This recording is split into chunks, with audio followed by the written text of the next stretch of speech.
All right. Okay, this video is about a few tricks and tricks.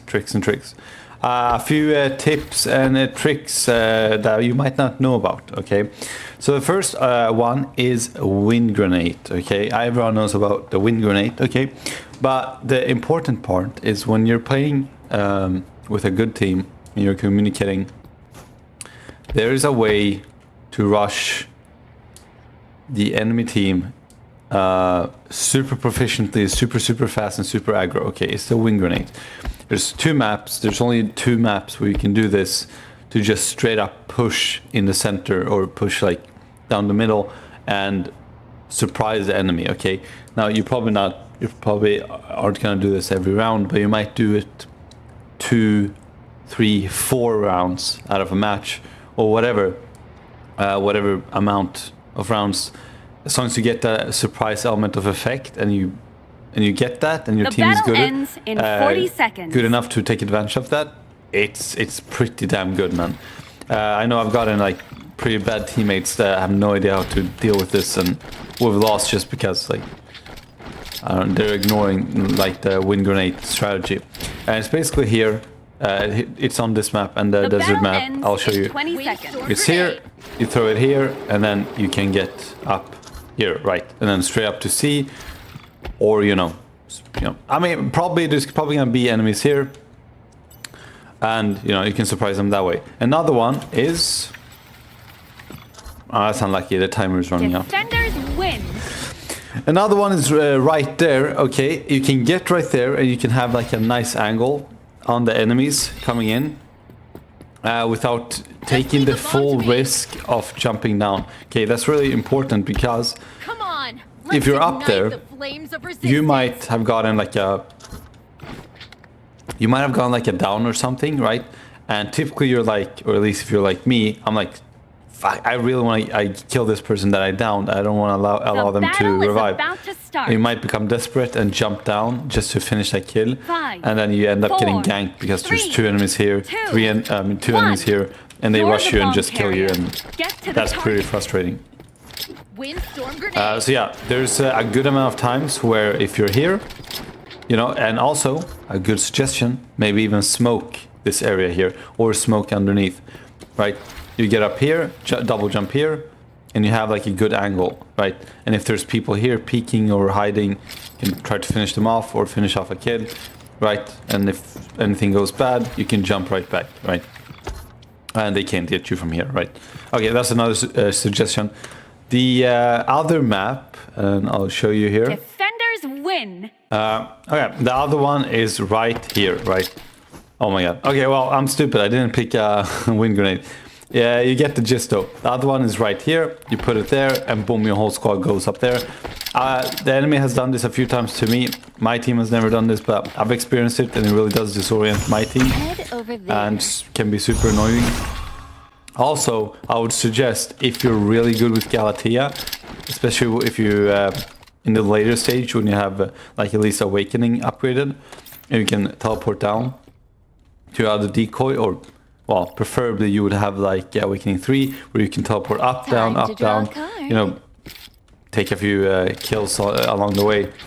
I do that all the time. I play this map, I always pick Galatea, and oh man, I just destroy the enemy by just, you know, doing this route and just plucking them off, right?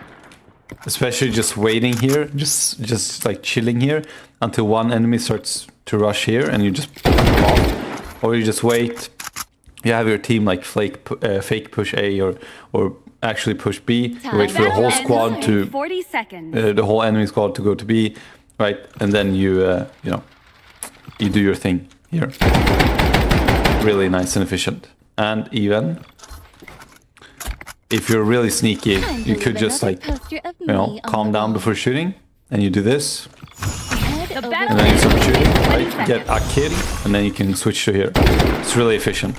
Okay, a really important one, and I cannot believe I haven't changed it by now. I don't know if this is a recent thing, but it's been nagging me recently. I feel like it might have been like this all the time, and it's really annoying. I'll show you. The delay before your character sticks to the wall. So I have the sticking to wall while flying on automatic, right? Like this. Like that, right? But sometimes, or a lot of times, I get frustrated because it feels like it's bugging or something, and I'll fly towards the wall, and you saw that? It took like forever for the character to stick. It takes forever for the character to stick, or it just never sticks. 4, 3, 2. If you do it at like a non-direct angle. Area. Get to the target. Right? It's really annoying. Like, look at that. Look at this. Come on. Like, that should auto stick. Right? Sometimes it does, sometimes it doesn't, right? And it's weird because it does stick if you just press E, but that's the whole point of the auto stick. You know, it should do that without manually having to press E. But that's really annoying, and it does that a lot. So, what you have to do is you have to go into settings, go into controls. I believe it's action here. The auto jump on walls, you should have that on off anyway, so this doesn't matter at all. The jump delay doesn't matter because it's not auto. The glide wall stick, it's on for me, and you just remove that completely. Just put it on 0, right? And then you won't have that delay of your character head banging the wall before doing it, because it's so annoying. I've just found myself to, even though I have it on auto stick, I just manually press E, and that might sound okay, but it's not, because the problem with manually pressing E when you also have it on auto is, well, first of all, it's annoying having to press multiple buttons when you can avoid that and be more focused on other stuff. Like you're already multitasking in the middle of the battle. But what that can do is this, and I do that a lot. I'm like, oh, it's not automatically doing it fast enough, so I press E. But by the time I press E, I was already on the wall, and now I jumped off, and it's just annoying. So that's what you do. You remove this, put it on 0 delay, in 20 and seconds. Boom, it's instant, right? Big advice. Okay, so another advice that's really important is, and this is a game changer, it really is. It is obviously you're using the slow, for whatever reason, to slow the enemy so they can stringify. Okay, and also when you upgrade to the bubble, which is the most OP one, you have to upgrade when you play Madlena, but there's also soul grenades and her abilities, right? A key important thing here is, if you didn't know, if I am the enemy right now, if you're standing in the slow, you can stringify, right? But there's nothing stopping you from stringifying before and then going through the slow. It's not gonna take you out of the slow. Very important, okay? That's very important. So the reason why that's important is because sometimes I've seen people, be stuck on areas because they're like, I can't climb up here or whatever because it's prohibiting me. Not necessarily, because you can just, go wall stringify before and then head that way. Which leads me to an OP thing you can do with slow, stopping people from climbing up towards you. Okay, really important, really important. So let's say, as an example, you're up here, right? And you know the enemy is rushing you, right? You can't climb up here, of course, right? So what you do is preemptively, bam, shoot there.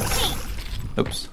You shoot there, shoot here, right? The battle ends in 20 seconds. Now there's 0 way for the enemy to climb up to you. They literally cannot do it. They cannot, right? Now you're safe. You're safe for whatever amount of time that is up there, right? And they'll have to walk all the way around or run all the way around, and by that time they'll be exposed to your allies anyways, right? So yeah, very important. Last thing is also, if you didn't know, this goes for any character that has more than one ability. There's no timer when you have more than one ability and you use one, right? It doesn't say like 20 seconds left. If you're Celestia or Madlena, if you use one and you have one ability or one Q left, it doesn't tell you the timer for it to replenish the second one. But it does give you the indicator. If you didn't know that, I'll just show you quickly before moving on. 4, 3, 2, 1. So You're the bomb using the carrier. Q, Get to the target. it shows not a number indicator, but it shows that indicator right there. Do you see it? The little progression bar. That's the indicator for when your next ability is coming up. It doesn't do the timer thing. I feel like they might change that and add like a timer for that too. But yeah, that's also important to keep in mind if you're curious on when your other ability is replenishing, if you haven't used both of them. So if you use both of them and you have none, then it will give you the timer. Okay, so another one is, this is mostly for new players, because I already mentioned this in the Season 2 patch note, but this is going to be relevant for people that are getting into the game right now and they have no idea about the past history. But this is really, really important to know, because the game doesn't actually specifically tell you. 5, 4, I don't know what this is. Scroll the mouse wheel to view all information. 1. Defend your position. Doesn't tell you specifically, but Celestia used to have a 3 burst on her weapon. It was right here on the upgrade. They removed that upgrade, at least, right? And instead, they added the ability to toggle it. Right, so right now I have a toggle. Right, 3 burst, 3 burst, 3 burst. Right, you have to press a button that you can, you know, you're gonna have to alter that yourself. And that button is right here. You press exit, control, combat, and it's this one, switch modes. You're gonna have to alter that the way you want it to be, because right now the default one is completely, it's just weird. It's a weird button. I don't know what that button is about.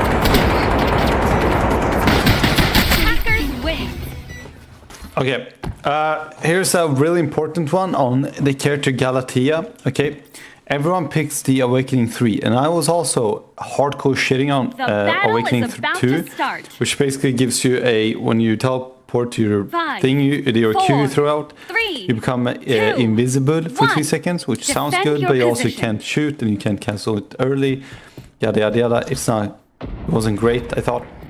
And a big downside is when you get the other one, enemy spotted 20 meters away. the big difference is you also put a decoy on right where you're standing.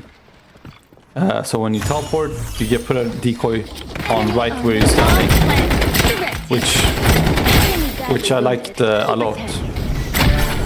Target eliminated. Which I liked a lot, and that's a big downside of why people don't like Awakening 2, because it doesn't do that. However, there's a nice workaround that makes it equally as valid and as good, and that is by simply just doing, right before teleporting, you just do this. Boom. And it does the same effect. You teleport, and you have a teleport right there, right? And every time you teleport now, you're invisible for 3 seconds, right? It's pretty nice. Let the shockwave ripple. Time So yeah, that's like the workaround. You do that, boom. Now you can teleport back to that one, right? The difference is on Awakening 3, it would do it automatically where you stood, but that's just I'm just saying that's a big, like, the big negative downside to Awakening 2, but also a big downside is also the fact that you're invisible, but the enemy can still kind of see the traces of you. And the annoying part is, you know, if you're good with Galatea and you're teleporting, you're probably like already boom, ready to fire, and we're having to wait 3 seconds can kind of be annoying. But the big helper of doing that little trick right there before teleporting is because now you at least have an out, right? You have a good out in case something doesn't work right. So you do that, boom, wherever you are. Right, I'm invisible right now. I'm just waiting until it to go away, and then I'm shooting. Right, if I failed, I can teleport back to that one, right? Okay, that's about it. Also, FYI, just a quick one. This map is getting a change soon. They're changing the area of the bomb site. This bomb site right here will be extended all the way to the circle down below. Okay? If you didn't know that. Abundance of joy Same thing goes also be a burden. Another poster with of love on spawn the point wall. B. You will have its range extended all the way out here. And not just this way. I'm under Okay, that's about it. Head over there. The bomb is here. Direct hit. Severely injured the enemy. Attackers win. And